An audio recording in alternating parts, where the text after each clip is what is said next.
Natchez Trace Parkway, Kaintucks on the Old Trace.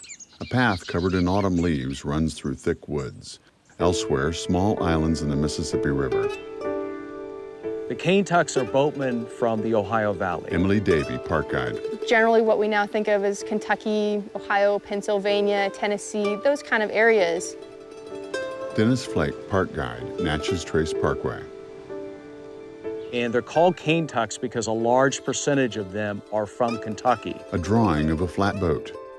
So what they do to find a market is they build flatboats out of huge logs. A map of the southeast U.S. So these men go down the Ohio River using the current, down the Mississippi River to Natchez and New Orleans. A line on the map flows downriver to New Orleans. And the way these men get back home to the Ohio Valley is they walk. Kaintucks hike along a path, 1802, the Natchez Trace. They would walk back up this trail. This Natchez Trace, was the way to get back home. A map traces a line from Natchez to Nashville. Between Natchez and Nashville, this was the most direct route. So these Kaintucks had to trudge their way up this basically 500-mile-long trail to get home. The trail appears sunken with steep sides. And by 1810, 10,000 boatmen a year are going up the Old Natchez Trace, and these men would have a significant amount of money. And in today's terms, they probably would have up to several $1,000s in their pockets. The men carry rifles while walking the trail. I think these guys probably had to be pretty tough. Some of them were more than a little bit rough around the edges. Most of them would be unshaven. They would be very, very dirty. Probably have not bathed in a long period of time.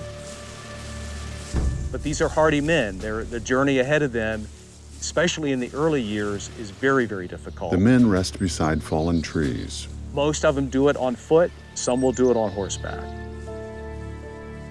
If they do it on foot, in general, it takes them 1 month from Natchez to Nashville. The resting men drink from canteens. Elsewhere, trees surround a house with a front porch.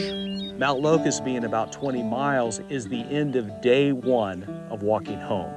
Wooden furniture fills the house. Mount Locust was built as a personal farm or personal small plantation. The house predates the boatman period.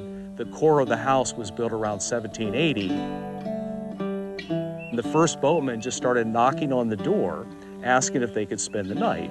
In the family, whether they wanted to or didn't want to, they became innkeepers. In the early days, the boatman would have slept on the porch of the house. In the later days, as the family expanded and the house got expanded, the family decided to build a dormitory in the lot behind the house. Walking single file, the men continue their journey.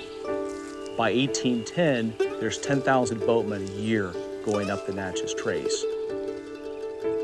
Now by 1820, technology has changed, allowing the steamboats to routinely go upriver. Once you had people traveling back home on steamships rather than walking on the Trace fell into disuse. Waterfall on the Trace. As the trails weren't used, it started disappearing. Autumn leaves in a slow-moving creek on the Trace. Above the forest, sunlight angles down through thick gray clouds. The Natchez Trace is definitely an American story. And I think the National Park tries to preserve some of that history that would have been forgotten otherwise. Wearing modern clothing, a man walks the Trace with a child. Elsewhere along the Parkway, a golden sun sets over a quiet stretch of road.